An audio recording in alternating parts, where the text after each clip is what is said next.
SK পিন্টুসের চ্যানেলে সবাইকে welcome. আজকে আমরা WBSSটির যে মডেল কোশ্চেন পেপার শুরু করেছিলাম, আজকে তার ৫ম নম্বর পার্ট। তো আজকে ৬০টি গুরুত্বপূর্ণ প্রশ্ন নিয়ে আলোচনা করব এবং তার উত্তরগুলো দেখে নেব। এই মক টেস্টগুলি তোমাদের কী কাজ লাগবে, নম্বর বাড়াতে এবং প্র্যাকটিস করতে কাজ লাগবে। তো প্রথম প্রশ্নে আমরা চলে যাব। ভূপৃষ্ঠের উচ্চতা নির্ণয়ে কোন উপকরণটি ব্যবহার করা হয়? রেনগঞ্জ, ব্যারোমিটার, অ্যালটিমিটার, থার্মোমিটার। ভূপৃষ্ঠের যে উচ্চতা, ওই উচ্চতা নিয়ন্ত্রণে কোন উপকরণ ব্যবহার করা হয়? অ্যালটিমিটার। উত্তর সি, অ্যালটিমিটার। রিং ও ফায়ার এর সাথে কোন অঞ্চলটি যুক্ত? ২ নম্বর প্রশ্ন। রিং ও ফায়ার এর সাথে কোন অঞ্চলটি যুক্ত? আটলান্টিক মহাসাগর, প্রশান্ত মহাসাগর, ভারত মহাসাগর, আরব সাগর। রিং অফ ফায়ার হচ্ছে প্রশান্ত মহাসাগর, প্যাসিফিক রিং অফ ফায়ার বলা হয় এটিকে। তো প্রশান্ত মহাসাগর এর সঙ্গে যুক্ত। উত্তর বি। সমুদ্রের গভীরতা পরিমাপ করা হয় কি দিয়ে? ব্যারোমিটার দিয়ে, সোনার দিয়ে, থিওলাইট দিয়ে, রাডার দিয়ে। তো সোনার দিয়ে, সোনার পদ্ধতি। কোনো জাহাজ, কোনো যে সমুদ্র, একটি জাহাজ কী করে একটা যে সোনার, সে সোনার দিয়ে একটা কোনো সাউন্ড বা ওয়েভ এখানে পাঠায় এবং এর ফলে অন্য যে একটা জায়গায় জাহাজে সেটি গ্রহণ করে একটা পাঠায় এবং একটাতে গ্রহণ করে। এর ফলে কিন্তু গভীরতা মাপে এই সোনার পদ্ধতির মাধ্যমে। উত্তর বি। বায়ুমণ্ডলের সর্ববৃহৎ স্তর, সবচেয়ে বড় স্তর কোনটি? Troposphere, stratosphere, mesosphere, exosphere. বায়ুমণ্ডলের সবচেয়ে বৃহৎ, সবচেয়ে বড় স্তর হচ্ছে এক্সোস্ফিয়ার। উত্তর ডি, এক্সোস্ফিয়ার। পরবর্তী প্রশ্ন। পশ্চিমবঙ্গের কোন নদী ডেল্টা গঠন করেছে? বদ্বীপ গড়ে উঠেছে কোন নদীতে? দামোদর, কোপাই, ভাগীরথী বা হুগলি, কোনাল। তো উত্তর হচ্ছে ভাগীরথী, হুগলি এটি ডেল্টা গঠন করেছে, বাকি নদী কিন্তু ডেল্টা গঠন করেনি। উত্তর সি। হিমালয় কোন ধরনের পর্বত? ভাঁজ পর্বত, বলয় পর্বত, আগ্নেয় পর্বত, পুলক পর্বত। এটি হচ্ছে ভাঁজ পর্বত, ভঙ্গিল পর্বত। হিমালয় হচ্ছে নবীন ভঙ্গিল পর্বত। উত্তর এ। ভারত মহাসাগরের উষ্ণ স্রোত, ভারত মহাসাগরের একটি উষ্ণ স্রোতের নাম কি? গালফ স্ট্রিম, অ্যাগুলাস স্রোত, ল্যাব্রাডর স্রোত, ক্যানারি স্রোত। তো ভারত মহাসাগরের উষ্ণ স্রোত হচ্ছে আগুলহাস স্রোত, যেটি আফ্রিকা মহাদেশের পাশ দিয়ে প্রবাহিত হয়। তো এটি হচ্ছে অ্যাগুলহাস স্রোত। গালফ স্ট্রিম এটি উত্তর আটলান্টিক মহাসাগরে অবস্থিত। ল্যাব্রাডর স্রোতেও কিন্তু এই উত্তর আটলান্টিক মহাসাগরে এটি কিন্তু একটি ঠান্ডা স্রোত। ক্যানারি স্রোতেও একটি ঠান্ডা স্রোত, এটিও উত্তর আটলান্টিক মহাসাগরে অবস্থিত। ভারত মহাসাগরে অবস্থিত হচ্ছে আগুলহাস স্রোত। উত্তর বি। পরবর্তী প্রশ্ন। সাগরের গভীরতম অঞ্চল কি? মিড ওশেনিক রেঞ্জ, মহীসোপান, মহীঢাল, গভীর সমুদ্র খাত। সাগরের গভীরতম অঞ্চল হচ্ছে গভীর সমুদ্র খাত, ট্রেঞ্চ অঞ্চল, গভীর সমুদ্র খাত। উত্তর ডি। বায়ুমণ্ডলের ওজনের অধিকাংশ থাকে কোথায় থাকে? মানে যে ওজন, সেই ওজনের অধিকাংশ কোথায় থাকে? স্ট্র্যাটোস্ফিয়ারে, ট্রপোস্ফিয়ারে, মেসোস্ফিয়ারে, এক্সোস্ফিয়ারে। তো সবচেয়ে ওজন বা ভার, সে ভারের সবচেয়ে অধিকাংশ হচ্ছে ট্রপোস্ফিয়ারে আছে। ওজন সবচেয়ে বেশি হচ্ছে স্ট্র্যাটোস্ফিয়ার, এখানে সবচেয়ে ঘনত্ব বেশি ট্রপোস্ফিয়ারে। উত্তর হবে বি, ট্রপোস্ফিয়ার। এখানে প্রায় ৭৫% ওজন এখানে কেন্দ্রভূত। বায়ুমণ্ডলের যে ৭৫% ওজন এই ট্রপোস্ফিয়ারে কেন্দ্রভূত। পরবর্তী প্রশ্ন। গ্রীষ্মকালে ভারতীয় মৌসুমী বায়ু প্রবাহিত হয়। গরমের সময় ভারতের মৌসুমী বায়ু কোথায় থেকে কোথায় প্রবাহিত হয়? স্থল থেকে সমুদ্রে, সমুদ্র থেকে স্থলে, উত্তর থেকে দক্ষিণে, পশ্চিম থেকে পূর্বে। তো দক্ষিণ পশ্চিম দিক থেকে কিন্তু প্রবাহিত হয়, সমুদ্র থেকে স্থলভাগের দিকে, দক্ষিণ পশ্চিম দিকে। তো উত্তর হবে সমুদ্র থেকে স্থলভাগের দিকে মৌসুমী বায়ু প্রবাহিত হয় গ্রীষ্মকালে, আর শীতকালে স্থলভাগ থেকে সমুদ্রের দিকে প্রবাহিত হয়। পরবর্তী প্রশ্ন। পৃথিবীর উষ্ণতম স্থানের নাম কি? পৃথিবীর সবচেয়ে উষ্ণতম স্থান? সাহারা মরুভূমি, ডেথ ভ্যালি, সাহেল, গোবি। তো উত্তর হচ্ছে ডেথ ভ্যালি। ক্যালিফোর্নিয়ার ডেথ ভ্যালি হচ্ছে পৃথিবীর উষ্ণতম স্থান।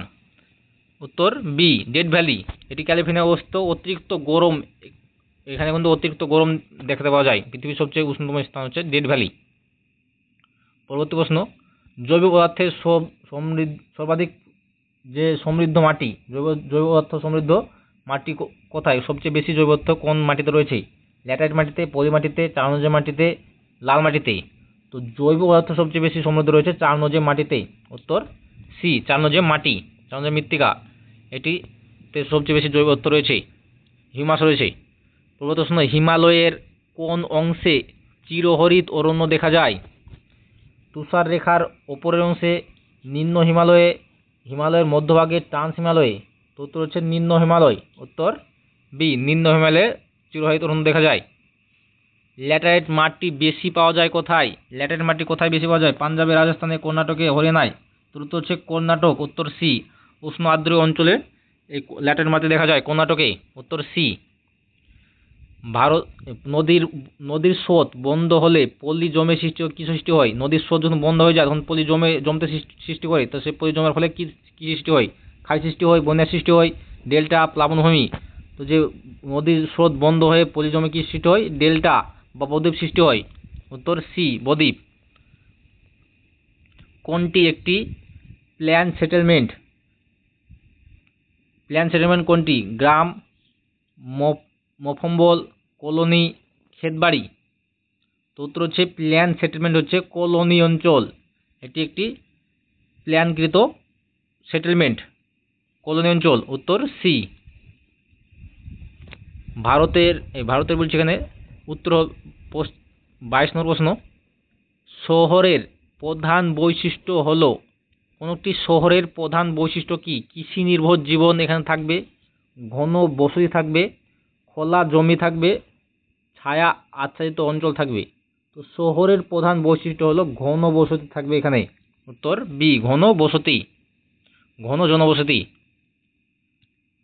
স্থানান্তরিত চাষ হলো স্থায়ীভাবে কৃষিকাজ, ভাসমান কৃষিকাজ, জমি বদলের চাষ, রপ্তানি কৃষিকাজ। স্থানান্তরিত যে চাষ সেটি হলো জমি বদলের চাষ, এক জমি থেকে অন্য জমি চলে যায়।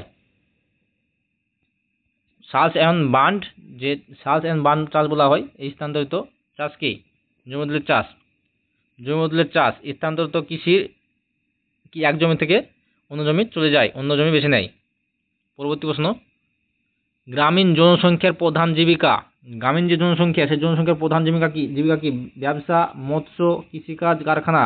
গ্রামীণ জনসংখ্যার প্রধান জীবিকা হচ্ছে কৃষিকাজ, উত্তর সি, কৃষিকাজ। জনসংখ্যার ঘনত্ব নির্ণয় করা হয় মোট জনসংখ্যা বিভক্ত আয়তন, মোট জনসংখ্যা বিভক্ত আয়তন বিভক্ত মোট জনসংখ্যা, মোট আয় ইন্টু জনসংখ্যা, জনসংখ্যা ইন্টু সময়। তো জনঘনত্ব নির্ণয়ের সূত্র হচ্ছে আয়তন বিভক্ত মোট জনসংখ্যা, মোট আয়তন বিভক্ত মোট জনসংখ্যা, উত্তর বি। পরবর্তী প্রশ্ন, কোনটি পুনর্নবীকরণযোগ্য শক্তির উৎস? পুনর্নবীকরণযোগ্য শক্তির উৎস কোনটি? এখানে হবে পুনর্নবীকরণযোগ্য শক্তির উৎস হচ্ছে সৌরশক্তি। এটি আবার পুনরায় ব্যবহার করা যায়, এটি ফুরবে না। তো এটি হচ্ছে পুনর্নবীকরণযোগ্য শক্তি। তাছাড়া বাকি তিনটি কিন্তু পুনর্নবীকরণযোগ্য শক্তি নয়। পরবর্তী প্রশ্ন, ভারতীয় কয়লা খনি প্রধানত কোন রাজ্যে রয়েছে? ভারতের কয়লা খনি প্রধানত কোন রাজ্যে রয়েছে? কয়লার খনি পাঞ্জাবে, মহারাষ্ট্র, ঝাড়খণ্ড, কেরালা? প্রধান কয়লা খনি রয়েছে ঝাড়খণ্ডের ঝরিয়া, উত্তর সি, ঝাড়খণ্ড। হীরাকুন্দ বাঁধ কোন নদীতে অবস্থিত? কোন নদীতে হীরাকুন্দ বাঁধ রয়েছে? গঙ্গা নদী, মহানদী, গোদাবরী, কৃষ্ণা? হীরাকুন্দ বাঁধ ভারতের দীর্ঘতম বাঁধ। ভারত তথা পৃথিবীর একটা অন্যতম দীর্ঘতম বাঁধ হচ্ছে হীরাকুন্দ বাঁধ। সেই হীরাকুন্দ বাঁধ কোন নদীতে রয়েছে? মহানদী, ওড়িশার মহানদীতে রয়েছে, উত্তর বি, মহানদী। ভারতের বৃহত্তম সেচ প্রকল্প কোনটি? দামোদর ভ্যালি, ইন্দিরা গান্ধী ক্যানেল, কৌশল্যা প্রকল্প, গঙ্গা ব্যারেজ? ভারতের বৃহত্তম সেচ প্রকল্প হচ্ছে ইন্দিরা গান্ধী ক্যানেল, উত্তর বি, ইন্দিরা গান্ধী ক্যানেল। গ্রিন রেভলিউশন এর প্রভাব বৃদ্ধি পায় বনভূমি, শিল্পায়ন, খাদ্যশস্য উৎপাদন, পশুপালন? গ্রিন রেভলিউশন সবুজ বিপ্লবের ফলে খাদ্যশস্যের উৎপাদন বৃদ্ধি পায়, উত্তর সি, খাদ্যশস্যের উৎপাদন বৃদ্ধি পায়। স্কেলের মাধ্যমে মানচিত্রে বোঝানো হয় কি? বোঝানো হয় সময়, দূরত্ব, জনসংখ্যা, রং। স্কেলের মাধ্যমে বোঝানো হয় দূরত্ব, কত কিমি, কত সেমি, এগুলি কিন্তু স্কেলের মাধ্যমে মানচিত্রে বোঝানো হয়, দূরত্ব বোঝানো হয়, উত্তর বি। বার ডায়াগ্রাম উপস্থাপন করা হয়। বার ডায়াগ্রামে কি উপস্থাপন করা হয়? গতি, তুলনামূলক তথ্য, উচ্চতা, সময়। তো এটি কিন্তু বারবার রিপিট হচ্ছে যে বার ডায়াগ্রাম, এটি তুলনামূলক তথ্য কি করা হয়, উপস্থাপন করা হয়, তুলনামূলক তথ্য। উত্তর বি। কোন প্রকল্পন বেশি ব্যবহৃত হয় বিশ্ব মানচিত্র তৈরি করতে? কোন প্রকল্পনটি বেশি ব্যবহার করা হয়? ক্যানিস প্রকল্পন, সিলিন্ডার প্রকল্প, অ্যাজিমুথাল, পোলার প্রকল্পন। তো সিলিন্ড্রিক্যাল প্রকল্পন সবচেয়ে বেশি ব্যবহার করা হয় বিশ্ব মানচিত্রে। উত্তর বি, সিলিন্ড্রিক্যাল। মার্কেটর প্রজেকশন এটি ব্যবহার করা হয়। পরবর্তী প্রশ্ন, কন্ট্যুর মানচিত্রে কি বোঝায়? এটি বারবার রিপিট করছি। তো কন্ট্যুর মানচিত্রে কি বোঝায়? জলবায়ু বোঝায়, জনসংখ্যা বোঝায়, উচ্চতা বোঝায়, নদীপথ বোঝায়। তো কন্ট্যুর লাইন, এগুলো হচ্ছে উচ্চতা, কোনো স্থানের উচ্চতাকেই এই কন্ট্যুর লাইন দিয়ে বোঝানো হয়। সমোচ্চতা রেখা। টোপোগ্রাফিক মানচিত্র তৈরি করে, টোপোগ্রাফিক্যাল মানচিত্র কোন সংস্থা তৈরি করে? Survey of India, geological survey, Bhuvan, NRSE। তো উত্তর হচ্ছে সার্ভে অফ ইন্ডিয়া, যা সদর দেরাদুনে অবস্থিত। তো এই survey of India topographical map তৈরি করে। উত্তর এ।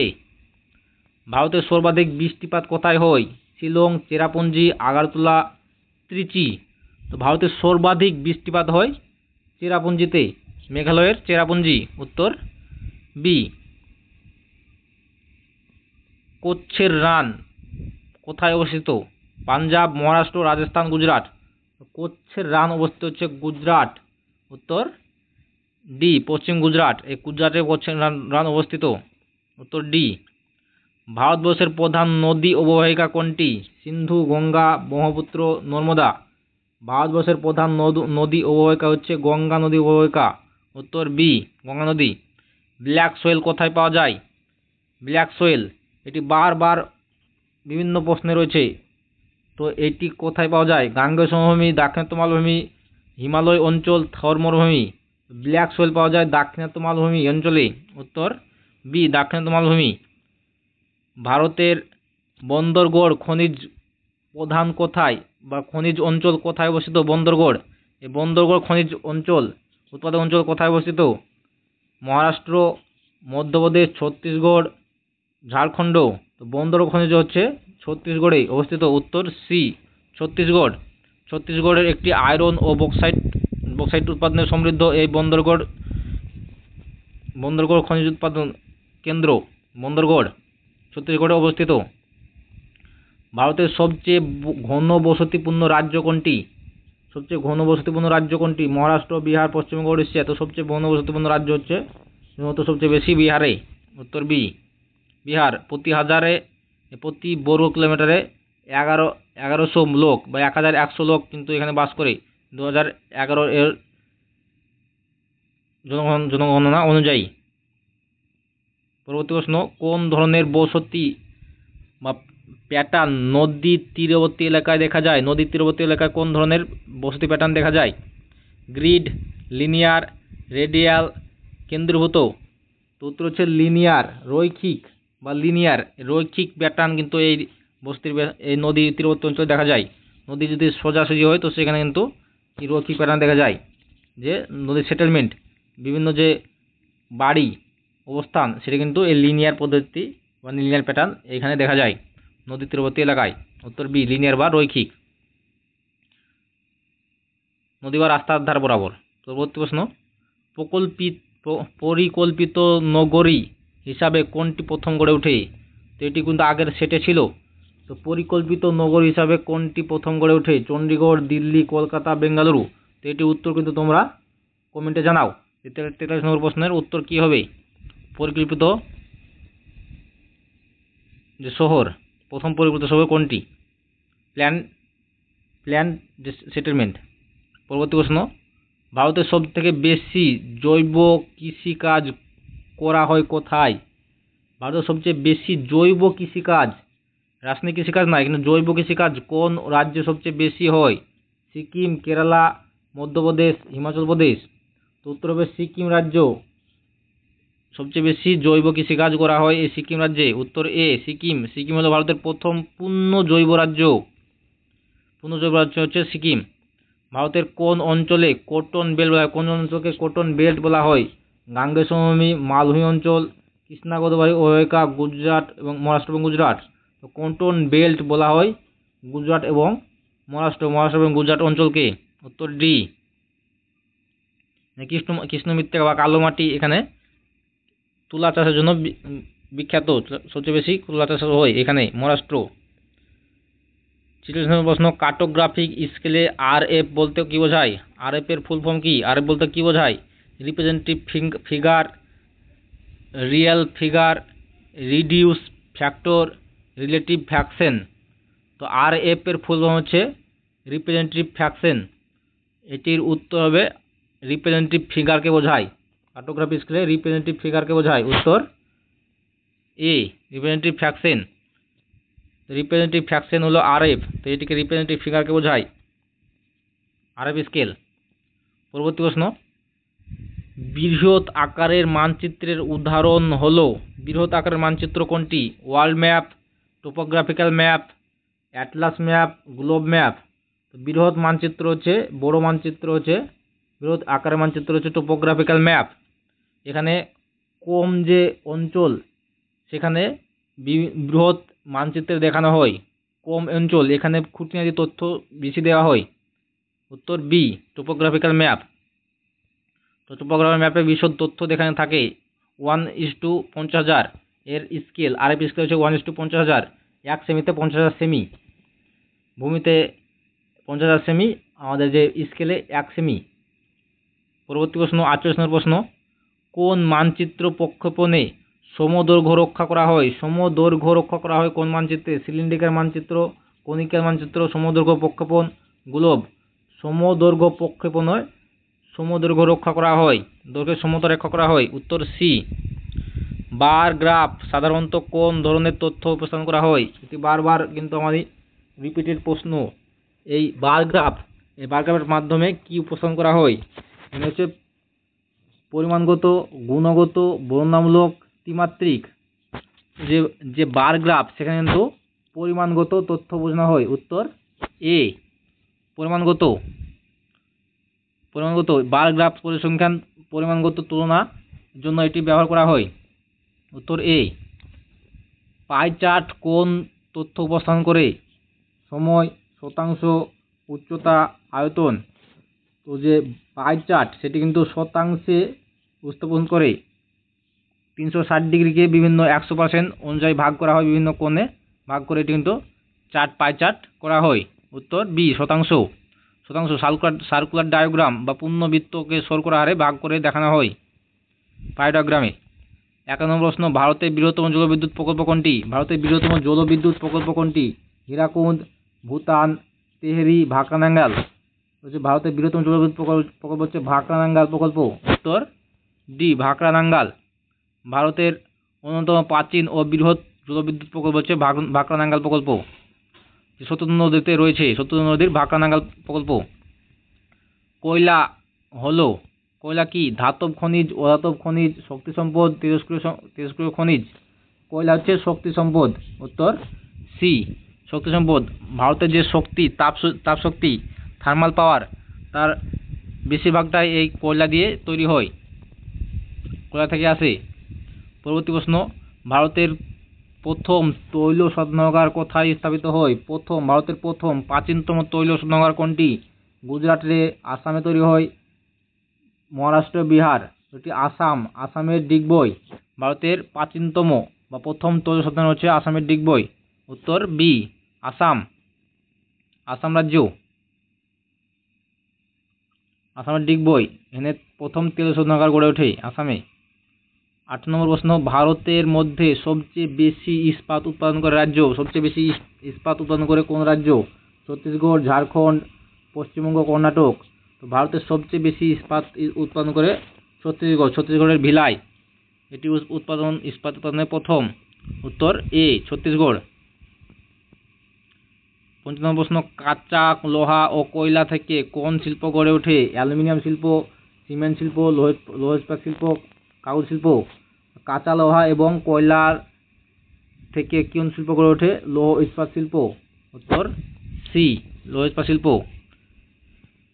ভারতের প্রথম কাগজ শিল্প এলাকা হিমাচল প্রদেশ, উত্তরপ্রদেশ, পশ্চিমবঙ্গ, মধ্যপ্রদেশ। তো ভারতের প্রথম কাগজ শিল্প গড়ে ওঠে পশ্চিমবঙ্গ, উত্তর সি পশ্চিমবঙ্গ, উত্তর সি পশ্চিমবঙ্গে।